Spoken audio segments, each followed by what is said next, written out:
मेथीच्या भाजीचा सीझन संपेपर्यंत थोडंसं मेथीची भाजी खायला कंटाळा येते.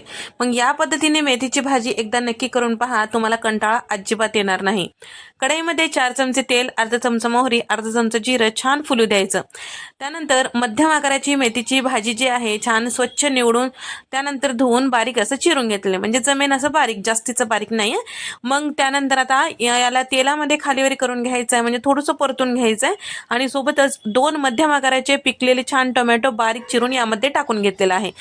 ते सुद्धा यासोबत परतून घ्यायचं आहे. त्यानंतर आता यावर झाकण लावूया. कमी गॅसवर छान असे 1 मिनिटं वाफून घेऊया. तर आता हे वाफते वेळेस करपू नये किंवा छान असं शिजल्या जावे त्यासाठी एक पाव कप इतकं पाणी टाकून घेतलेलं आहे. परत यावर झाकण ठेवून वाफून घेऊया.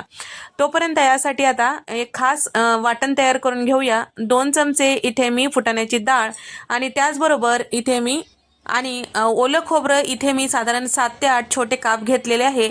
अर्धा चमचा जिरे आणि 1.5 चमचा इतकं पांढरे तीळ, 5 ते 6 इथे मी काजू घेतलेले आहेत. आता हे सगळं मिक्सरला छान असं बारीक असं फिरवून घ्यायचं आहे.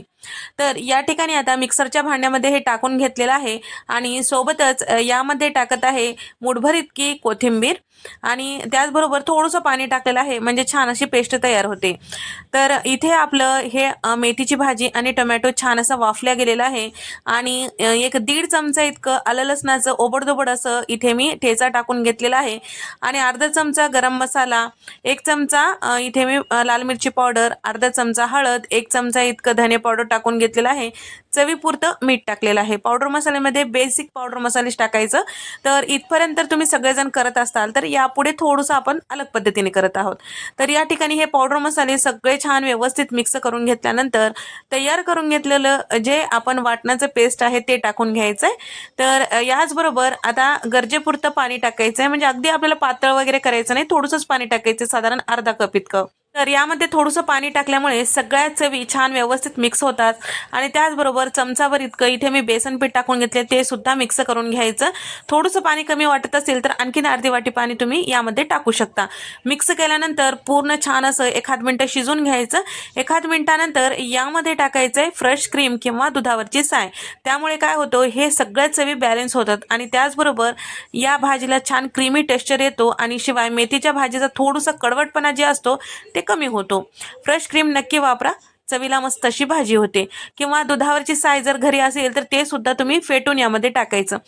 तसेच तसं टाकायचं नाही, थोडंसं फेटायचं, म्हणजे एकसारखं ते क्रीम तयार होते. तर सगळं मिक्स केल्यानंतर तेल साईडला सुटेपर्यंत एक 5 मिनिटं कमी गॅसवर, अगदी कमी गॅसवर शिजून घ्यायचं. मस्त अशी चटपटीत चमचमीत भाजी तयार. साध्या सोप्या रेसिपीज तुम्हालाही आवडतात का? तर नक्की चॅनलला सबस्क्राईब करा आणि व्हिडिओ आवडला तर पटापट लाईक करा. तर व्हिडिओ आवडला असेल किंवा न आवडला असेल नक्की कमेंट करून सांगा. नंतरच्या रेसिपीमध्ये भेट देऊया.